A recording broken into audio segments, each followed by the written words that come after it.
Hello again, I'm John Terzak, and in this lesson I'm going to answer the question of one way to make corned beef hash, okay? The ingredients we're going to use are all here in front of me. A little bit of breadcrumb, some egg yolks, some plain mashed potatoes, a little bit of garlic, some diced, par-cooked diced potatoes, and some shredded diced corned beef. Can you use canned corned beef? Yes, you can. It wouldn't be my first choice. I've never used it, but you can use it. But this is a great thing to make for a special breakfast or brunch. And let's get on with it. First, we're going to saute in a little bit of bacon fat the purple onion, green pepper, and red pepper. I have about 2 tablespoons of each. And let's get right to mixing the ingredients. First, the just shy of 2 cups of corned beef, the just a little bit more than 1 cup of the mashed potatoes, and about 3/4 of a cup of the diced potatoes. And we're going to put these vegetables and that bacon fat right in there. That was quick and easy. And I'm going to throw a teaspoon of garlic in here.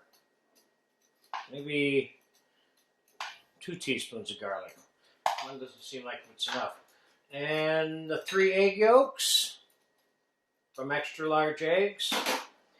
And a little bit of breadcrumb, maybe 2 or 3 tablespoons. But we're going to mix this together and see how I feel, whether or not we need more breadcrumb to make it a little bit tighter now.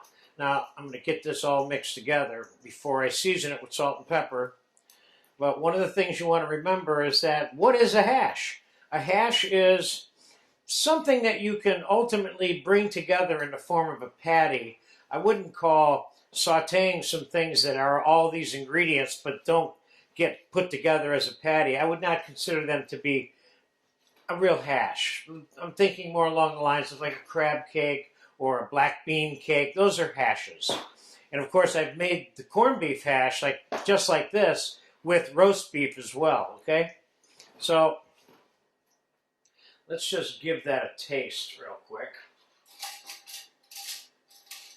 I think we'll be able to make ourselves a patty.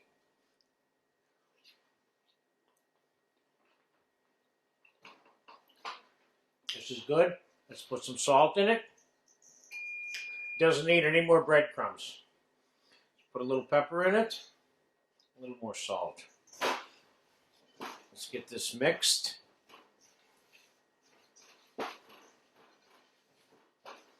Okay, we're going to serve this with a poached egg on it with some Béarnaise sauce when it's all said and done. But first, we're going to saute 1 portion that's going to end up on the plate. I think we probably got enough for about 4 or 5 people for a brunch item here. Let's put a little bit of flour on the outside of this.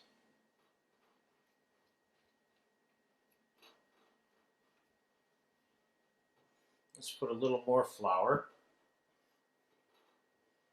There we go. Now, I'm going to quick saute this. Time to get out of these gloves. Quick saute this in some whole unsalted butter, because I want that buttered flavor on there. Could you be adding other ingredients to this? Of course, you can add whatever you want. That's, in terms of fresh herbs, different kinds of vegetables, spices, and all that. Let's put a little whole butter in our pan. And I have the oven on 350. You can bake this at 350 after it's sauteed. First, you want to brown the outside. I could even put breadcrumbs on the outside of it, but I'm choosing not to. It's not going to take too long to brown here. I'm going to get this bad boy in an oven here.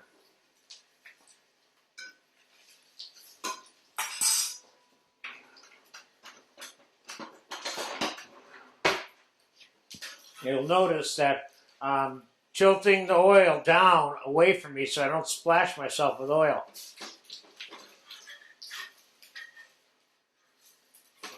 You got to be able to turn it over though too. There you go. It's brown on the outside there. It looks good. Now the bottom is going to brown on its own.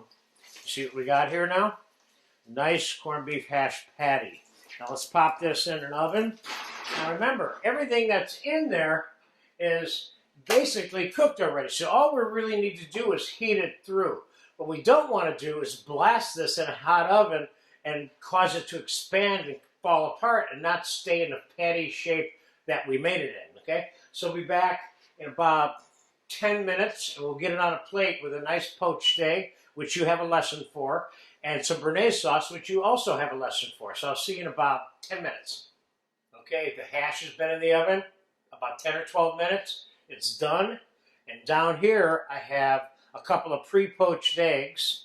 And these are nice and easy eggs. I'm only going to heat one of these up. But I have an extra one in case I accidentally broke one today, which I didn't think I was going to do. So let's drop this in warm simmering water to reheat. That takes a couple of minutes. And let's get our hash out of the oven and put it on the plate. That looks good. And what I would normally do if I was going to serve a poached egg on top of this is I might make a little indentation like this to make sure I have something to cradle the egg and it'll stay in there. Now, I could have used this container and put all the hash in here, maybe put a little breadcrumbs on it and dotted it with some butter and baked it and served 3 or 4 poached eggs on it with the Béarnaise sauce and served it family style. So it doesn't mean that it has to be a patty. When I mentioned that earlier, what I mean is though it has to be adhered together at some level, okay?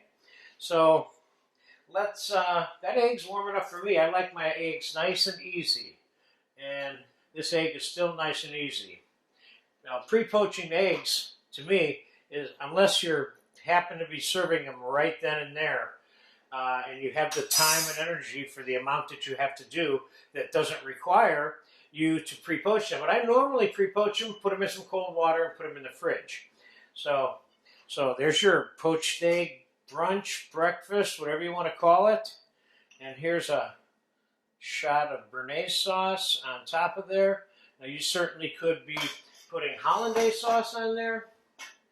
Let's put a little bit of parsley on there. You could serve some fresh sliced tomato with this. And so there you have it. I'm going to break that open for you in a minute. And not a minute, right now. Let's take a look and see. Oh, yeah, see, that's a nice, easy egg. Let's get a look at the inside of that hash. There you go. That's nice. Got a nice texture to it. It's not dry.